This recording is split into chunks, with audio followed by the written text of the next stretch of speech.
જ્યારે પણ કોઈ બે સરકારી અધિકારીઓ વચ્ચે અહમનો ટકરાવ થાય છે ત્યારે ભોગવવું પડે છે પ્રજાને. ઘટના છે ગેરકાયદે ખનીજ વહન કરી જતા બે ટ્રેલરની અને ત્યારબાદ બે અધિકારીઓના ટકરાવની. વાત જાણે એમ છે કે 2 માર્ચના પાટણના મદદનીશ ભૂસ્તર શાસ્ત્રી ગઢવી સાહેબે આ બે ટ્રેલર ગાડી નંબર GJ3AX 8260 તથા GJ3AZ 2357 વાળા વાહનો અને ખાસ કરીને પ્રક્રિયા જે છે એ સીઝ પ્રક્રિયા કરવામાં આવી અને મેમો પણ ડ્રાઈવરને આપવામાં ના આવ્યો. સામાન્ય રીતે કાયદા અનુસાર મેમો ડ્રાઈવરને આપવાનો હોતો હોય છે, પરંતુ મેમો પણ ડ્રાઈવરને ન મળ્યો અને અત્યારે બે ગાડી 2 માર્ચથી લાકડા પોલીસ સ્ટેશનમાં પડી છે. એડવોકેટ જયમલસિંહ જાડેજા પાસે આ ગાડીના માલિકો પૈકી રજનીકાંત બાબુભાઈ ચાળમિયા રહેવાસી વેજલપર માળિયા જિલ્લો રાજકોટ એમણે રજૂઆત કરી ત્યારે એને અનુસંધાને કચ્છ જિલ્લાના ભૂસ્તર શાસ્ત્રી ઉનિયલ સાહેબે કહ્યું કે પાટણના મદદનીશ ભૂસ્તર શાસ્ત્રી ગઢવી સાહેબ શા માટે આ ગાડી પકડી. કાયદાની રૂહે ગઢવી સાહેબ કચ્છમાંથી કોઈ ગાડી પકડી શકતા નથી અને શરૂઆત થઈ આ બંને અધિકારીઓના ટકરાવની. અત્યારે મુદ્દો એ ઉભો છે કે ટ્રેલરના માલિક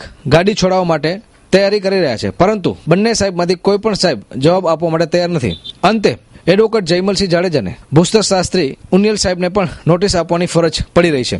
જો કે 10 માર્ચના એડવોકેટ જયમલસિંહ જાડેજા તરફથી મદદનીશ ભૂસ્તર શાસ્ત્રી ખાણ અને ખનીજ ખાતું ગઢવી સાહેબને લીગલ નોટિસ ફટકારવામાં આવી છે. એનો જવાબ હજુ મળ્યો નથી, પરંતુ આ સમગ્ર ઘટના થોડી નાટકીય બની છે, કારણ કે ટેલિફોનિક ઇન્ટરવ્યુ આપ જોશો ત્યારે સમગ્ર ઘટના ચોક્કસ આપને સમજાઈ જશે. પહેલા જોઈએ ટેલિફોન ઉપર થયેલી અલગ અલગ અધિકારીઓ પોલીસ સાથેની વાતચીતના અમુક અંશો, ત્યારબાદ એડવોકેટ જયમલસિંહ જાડેજા ને સાંભળશું અને આ ગાડીના માલિકો શું કહી રહ્યા છે આ સમગ્ર ઘટનાને લઈને. જોઈએ અહેવાલ. હેલો, બારોટ સાહેબ બોલો. હવે સાહેબ જયમલસિંહ જાડેજા બોલું છું, એડવોકેટ ભુજથી. કોણ બોલો? જયમલસિંહ જાડેજા, એડવોકેટ ભુજ. બોલો બોલો. સાહેબ મારે મેં કીધું વિગત જાણવી હતી.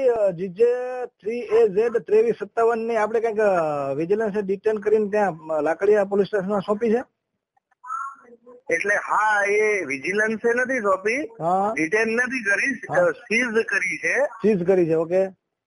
હા, એટલે આપણે આ ખાણ ખનીજ ડિપાર્ટમેન્ટ. ખાણ ખનીજ ભુજ.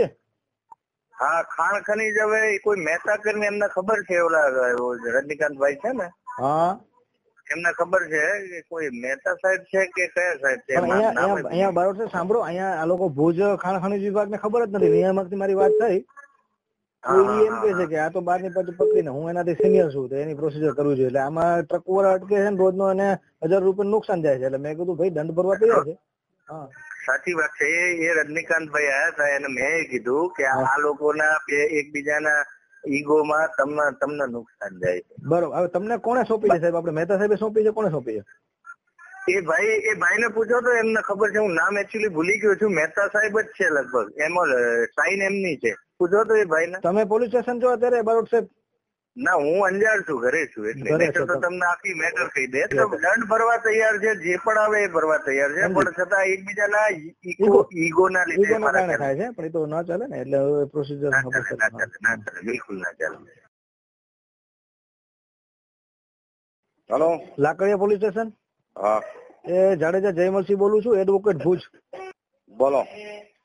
GJ3AZ 2357 નંબરની ગાડી આપણે 2-3 ના તમારી પાસે આવી છે. શું છે એમાં? અને 8260 એ તો પૂછવા ફોન કર્યો છે મેં. હા, એ પૂછવા જ ફોન કર્યો છે સાહેબ. શું છે ગાડી નંબર? શું છે?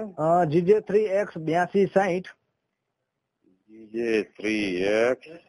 હા, GJ3 8260 અને 2357 GJ3AZ. એટલે શું છે, ડમ્પર છે કે શું છે? હા, એ તો ખાણ ખનીજ ડિટેલ કરે. ખાણ ખનીજ કર્યા હતા. યસ, હવે સીઝ કર્યું છે, સીઝિંગ કર્યું. ખાણ ખનીજ વાળાનું છે. હા, બરોબર ને? હા, બરોબર. નંબર તો કેતા હું વેરીફાઈ કરી દઉં, પણ આ જો ડમ્પર હોય તો બે ડમ્પર ભર્યા છે. ડમ્પર યસ, હવે તમે સાચા છો. હા, તો બરોબર છે કે મારિયા બાજુના કઈ છે. મારિયા બાજુના, સાચો. અને ખાણ ખનીજ વાળે કઈ ખાણ ખનીજમાં ક્યાં સાહેબે પ્રોસિજર કરેલી છે? ખાણ ખનીજ ઓલો કે રાયમા સાહેબ છે. રાયમા સાહેબ. નંબર આપો ને મને એમના. નંબર એના નથી અમારી પાસે. પોલીસ સ્ટેશનમાં નંબર આપણે નોંધતા નથી એમને? ના, એ અમારે ખાણ ખનીજ નો એટલું નંબર. ઓકે, હવે રાયમા સાહેબે પ્રોસિજર કરી છે અને તમારી પાસે અત્યારે તમે કઈ કાગળિયા આપેલા છે કોઈ ડ્રાઈવર ને કે કઈ એની કે શું? આમાં શું છે, કાગળિયા અમારે કઈ દેવાના હોય જ નહીં. ખાણ ખનીજ જે કાર્યવાહી કરી ને એ જ એને કાગળ આવે. અમે 207 મુજબ અમે ડિટેન કરીએ ને જે વાહન. સમજી ગયો. તો અમે એને માલિક ને કે ડ્રાઈવરો એને કહી દઈએ કે ભાઈ આ તારો મેમો છે, RTO માં દંડ ભરી આવજે. અમે કાંઈ કર્યું તો ઓકે, એ લોકોએ કર્યું. સમજી ગયો. હવે મારી વાત સાંભળો તમે સાહેબ, કે હવે અત્યારે તમારી પાસે છે એનો કોઈ ડોક્યુમેન્ટ તમે આપો છો કે ભાઈ આ ગાડીઓ મારી પાસે છે, કે ત્યાંથી જ અમે પ્રોસીજર કરીએ? ના ના, અમારાથી બીજું એનું કાંઈ નથી. અમારી પાસે ખાલી નોંધ કરાવી છે ને એનો કઈ લેટર છે, એના વગર અમારે કાંઈ ના કરાય. ઓકે, તો એ બધું કર્યું એને જ એટલે. ઓકે, સમજી ગયો. હવે મને તમારી પાસે 2-3 થી પડી છે ગાડી, એની કદાચ વિગત માંગવી પડે, તમે આપી શકો કે નહીં? હા, પડી છે તો આપી શકીએ ને. ઓકે, હા, તો એ કદાચ મને જરૂર પડશે હું તમારી પાસે માંગીશ, કારણ કે કોર્ટ મેટર બને. હા, કોર્ટ મેટરમાં, કારણ કે આ લોકો આટલા દિવસથી શા માટે કાર્યવાહી નથી કરી? મારે એ લોકો બે વિરુદ્ધ છે ને કાર્યવાહી કરવાની છે. હા, એ જી એમાં કાયદેસર તમે માંગો એટલે. ઓકે, હું કાયદેસર તમારી પાસે માંગીશ. ઓકે ને? ઓકે, ગાડી પડી છે તમારે સાહેબ, ખોટું બોલાય નહીં ને. Okay, thank you. કેવું કરો. હા, હાલો. હલો, રાયમા સાહેબ થી વાત કરી શકું? હા, બોલો સાહેબ, જયમલસિંહ જાડેજા, એડવોકેટ ભુજથી બોલું છું. હા સાહેબ, તમે કંઈક 2 ગાડી ડિટેન કરી છે, GJ3 AX 8260 અને GJ3 AZ 2357. અત્યારે લાકડીયા પોલીસ સ્ટેશનને સોંપવામાં આવી છે 2 માર્ચના સાહેબ. હા સાહેબ, હવે આ લોકોના રોજના 20,000 રૂપિયા લખે એક ગાડી અને 2 ગાડીના 40,000, એટલે 1,80,000 રૂપિયાનો ધંધો અત્યારે સ્થગિત થયો છે અને કાર્યવાહી કોઈ થઈ નથી. દંડ ભરવા એ લોકો તૈયાર છે, બરોબર છે? તો સાહેબ, હવે એમાં શું પ્રોસીજર અટકી છે મને જરાક જણાવી શકશો, અને શું મારે આગળ કરવું જરાક તમે? એ તો અમારે ઉનિયાલ સાહેબ ને મળવું પડશે. અમારા મેન સાહેબ છે ભૂસ્તર શાસ્ત્રી. ઉનિયાલ સાહેબ ના નંબર તો છે મારી પાસે, અને હું વાત પણ એની સાથે કરી લઉં છું. પણ સાહેબ, આપે એમને કઈ પ્રોસીજર સોંપી છે? ના, મને સાહેબે કીધું એમને, એ સાહેબ ના હાથમાં છે બધું. એમ નહીં, મારી વાત સાંભળો તમે રાયમા સાહેબ, કે તમે જે ગાડી પકડી પછી તમે લાકડીયામાં સોંપી, હવે એના કઈ ડોક્યુમેન્ટ મળશે મને મારી પાસે, કે તમે જે પ્રોસીજર કરી હોય? હા, એ ઉનિયાલ સાહેબ પાસે ફાઇલ છે, એમને એની મેળવી લેવા. ફાઇલ તમારી પાસે કોઈ ડોક્યુમેન્ટ નથી? ના ના, એ ઉનિયાલ સાહેબ લઈ લીધા છે એમની પાસે. બીજું તો શું થાય, દંડ ભરીને છૂટા થઈ જશે એમ. તો પણ દંડ ભરવા માટે પાર્ટી તૈયાર છે, પણ સાહેબ પ્રોસીજર નથી થતી આગળ. ઉનિયાલ સાહેબ એમ કે મારી પાસે કોઈ રેકોર્ડ નથી, હું કયા પ્રોસીજર કયા આધારે કરું? તો હવે ફાઇલ એકચ્યુઅલી છે ક્યાં? અને અમારે પોલીસ સ્ટેશન લાકડીયામાં જે કઈ અમારે જે અને દંડ ભરવાનો થાય એ દંડ ભરી અને એનું પૂરું કરી દઈએ. એટલે ટૂંકમાં તમે કઈક આમાં પ્રોસીજર આગળ નથી વધતી તમારા 2 અધિકારીઓ વચ્ચે, એવું કેવું છે અમારા અસલનું? ના ના, એ 15 થી 20 દિવસ તો ગાડી મૂકશે, પછી આગળ વધારશે. 15-20 દિવસ ગાડી મૂકી દેશે એમ કે છો? હા, એટલે એ તો એટલા દિવસ તો બધાની મૂકી. બરોબર છે. તો હવે ડોક્યુમેન્ટ તમારી પાસે કોઈ નથી એમ ને? એ સાહેબ પાસે ફાઇલમાં પડે છે. સાહેબ પાસે તમે વાત કરી લેજો સાહેબ પાસે, ઉનિયાલ સાહેબ થી. બરોબર, ઉનિયાલ થી વાત કરું. હાલો, ઉનિયાલ સાહેબ થી વાત કરું છું. ઓકે, હા. હેલો, નમસ્કાર, ઉનિયાલ સાહેબ થી વાત કરી શકું? હાજી હાજી, બોલો ને સર, જયમલસિંહ જાડેજા, એડવોકેટ ભુજથી બોલું છું સર. હાજી, બોલો ને સર, આપના જુનિયર અધિકારી રાયમા સાહેબે 2 ગાડી પકડેલી છે, GJ AX 8260 અને GJ3 AZ 2357. એક મિનિટ સાહેબ, એક મિનિટ. કયો નંબર છે? GJ3 AX 8260 3x8260 અને GJ3 AZ 2357. AZ 2357. હાજી, હા. અને રાયમા સાહેબે લાકડીયા પોલીસ સ્ટેશનમાં ત્યાં કરાવી છે પ્રોસીજર. હવે ડિસિઝન આપણે લેવાનો છે, તો મેં કીધું નોટિસ અમારે આપવાની હતી. તો મારા પ્રભુ, આ છે ને રાયમા સાહેબ ને પકડી. આમાં તો નોટિસ આ જે છે ને, હું આપને 5 મિનિટમાં રિંગ કરું. જરા એક ભાઈ બેઠા છે, 5 મિનિટમાં ડિટેલ સમજાવું તમને. 5 મિનિટ. ડન ઉની સાહેબ. હાજી, તમારા એક અધિકારી છે ગઢવી. જી સર. હવે એ મદદનીશ ભૂસ્તર અધિકારી છે, તો અહીંયા આવ્યો હશે અને આ ગાડીઓ એને પકડી. હવે બીજા જિલ્લામાં જ્યુરિડિક્શન બહાર તમે ના કરી શકો, બરાબર? એક અને કોઈ પણ એ મતલબ લેખિત ઓર્ડર કે મૌખિક ઓર્ડર વગર એને ગાડીઓ પકડી છે, અને એને કાગળ મતલબ એક રોજકામ જેવું ત્યાં પોલીસ સ્ટેશનમાં પણ આપેલું છે. એની ઝેરોક્સ તમારે જોઈતી હોય તો હું, પણ એ ઝેરોક્સ મેં બતાવી નથી કોઈને, ખાલી હું તમને બતાવી દઉં કે આ રીતે એને પકડીને ત્યાં પૂરી દીધી. હા જજ, હવે મારી પીડા એ છે મારા પ્રભુ કે આ રીતે એ જે અધિકારી છે ને, હું આ રીતે છોડ દઉં કે આ રીતે આ ભાઈ હું છોડ દઉં સબો, કાલે ઉઠીને બીજી પકડે તો મારે આ બધું છોડ કરવાનું ને એ બધું આ નાટક કર્યા કરે, એના ઉપર કઈ એક્શન તો આવો નહીં કે નહીં?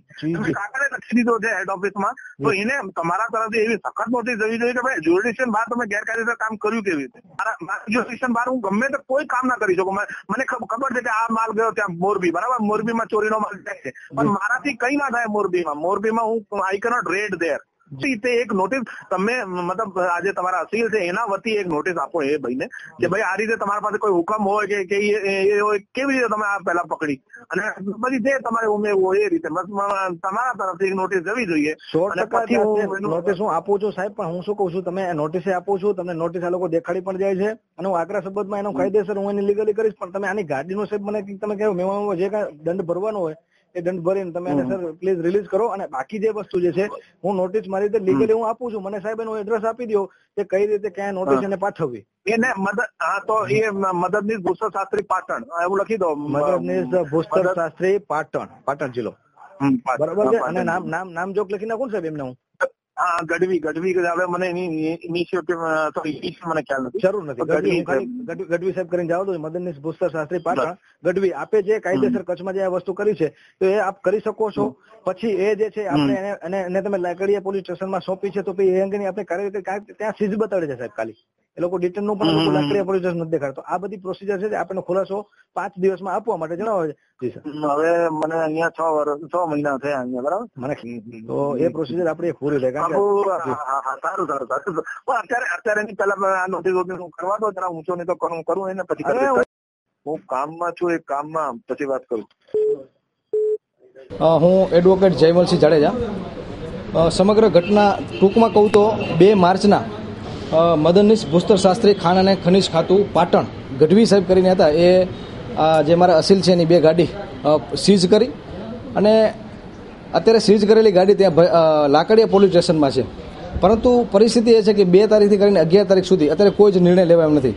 ડ્રાઈવરને સામાન્ય રીતે મેમો આપવામાં આવતો હોય છે કે ગાડી પકડી છે તો ક્યાં આધારે, અને પોલીસ સ્ટેશનમાં પણ અત્યારે માત્ર સીઝ જ કરેલું છે એવું અત્યારે ટેલિફોન ઉપર જાણવા મળ્યું છે. અહીંયાના આપણે ખાસ કરીને મદન ભૂસ્તર શાસ્ત્રી ઉનિયલ સાહેબનો સંપર્ક કરતા તેમણે કહ્યું કે આ જે મામલો જે છે એ એમણે પકડ્યો છે ગઢવી સાહેબે, તો હું આવી રીતે બીજા કોઈ મારા વિસ્તારમાં આવીને પકડે તો હું કેટલી ગાડી છોડું. તો એનું ટેલિફોનિક રેકોર્ડિંગ પણ મારી પાસે છે જે હું તમને આપીશ. તો ખાસ કરીને અત્યારે ગઢવી સાહેબે ગાડી પકડી લાકડીયામાં ગાડી મૂકી અને જતા રહે છે પોતાના વિસ્તારમાં, જ્યારે ઉનિયલ સાહેબ પોતાની જવાબદારી શું કરે કે મારા વિસ્તારમાં કાયદાકીય રીતે ભૂસ્તર શાસ્ત્રી પાટણ અહીંથી ગાડી પકડી ન શકે. તો આ બધો જ મુદ્દો પેચીદો બન્યો છે અને બંને સાહેબના જે અત્યારે ડખામાં જે કહી શકાય કે મનદુખ જે કંઈ પણ હોય સિનિયર કે જુનિયરનો મામલો હોય એમાં અમારા અસીલ છેલ્લા 2 માર્ચથી કરીને અત્યાર સુધી ખૂબ જ તકલીફમાં છે અને રોજનો એનો 50,000 રૂપિયાનો ખર્ચો અત્યારે બંને ગાડીનો જે આવક અત્યારે એમને નથી મળતી. તો આ બધા જ અત્યારે મુદ્દા અમારી પાસે આવ્યા છે. ગાડી નંબર GJ3X 8260 અને GJ3AZ 2357 આ બંને ગાડી અત્યારે લાકડીયા પોલીસ સ્ટેશનમાં છે. કઈ રીતે ઘટના બની શું છે એ વધુ વિગત મારા અસીલ આપશે. શું નામ છે તમારું ને શું આખી ઘટના છે? મારું નામ છે રજનીકાંત બાબુભાઈ ચાડમિયા અને લાકડીયા પોલીસ સ્ટેશન તારીખ 2 રોજ ગાડી પકડેલ, પણ કઈ રીતે પકડેલ અને કોણ પકડી ગયેલ એની જાણ કરેલ નથી. પણ તેઓ વારંવાર ઘડીક કે પાટણવાળાએ પકડી છે, ઘડીક કે ભુજવાળાએ પકડી છે, પણ તેનો કોઈ ભુજથી પરફેક્ટ જવાબ નથી મળતો ને તે કહે છે ઓલા પાસે જાઓ, ઓલો કહે છે તો ઓલા પાસે જાઓ. ને આજ દિવસ લગી મોરબીથી ભુજના રોજ ધક્કા ખવડાવે છે અને વારંવાર આવી હેરાનગતિ કરે છે. તો હવે તમે આગળ શું કાર્યવાહી કરશો? અમે હવે કોર્ટ કાર્યવાહી કરવા ઈચ્છીએ છીએ હવે અને કાયદેસરની કાનૂની કાર્યવાહી કરવા ઈચ્છીએ છીએ. તમને એવું લાગે છે તમને આ લોકો જાણી જોઈને હેરાન પરેશાન કર્યા છે? લાગે છે તો એવું, પણ હવે શું અંદરથી ખબર પડે આપણને. કયા ગુના સબબ તમારી ગાડી પકડાઈ? અમારી ગાડીમાં રોયલ્ટી નહોતી એટલા માટે ગાડી પકડેલી હતી. જી, અને અત્યારે ખાસ કરીને મારા અસીલે રોયલ્ટી નથી ભરી, પરંતુ એમણે પોતાનો ગુનો કબૂલ્યો છે અને ન્યાય સિદ્ધાંત પણ કહે છે કે જ્યારે ગુનો કબૂલો અને પોતાનું જે કાંઈ પણ રોયલ્ટી ખર્ચ છે એ ચૂકવવા માટે તૈયાર છે અને મેમા માટે કે સાહેબ અમને મેમો આપો, અમે ચેનલ ભરવા તૈયાર છીએ. તેમ છતાં અત્યારે કોઈ જ કાર્યવાહી કરવામાં નથી આવી.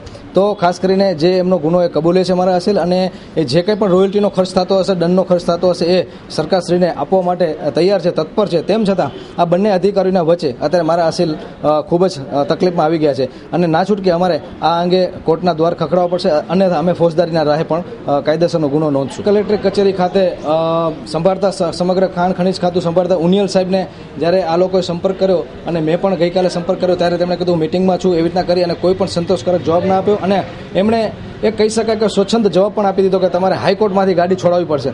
તો આ નિર્ણય જે એ નામદાર કોર્ટશ્રીનો છે અને આ નિર્ણય ઉનિયલ સાહેબ ખાણ ખનીજના નિયામક છે, નહીં કે તે કોઈ અમારા નામદાર છે. તો એમણે પણ એવો નિર્ણય આપી દીધો કે આ ગાડી છે તમારે હાઈકોર્ટમાંથી છોડાવવી પડશે. તો આ નિર્ણય પણ ખાસ કરીને ભુજ કોર્ટ ઉપર મૂકવો જોઈએ.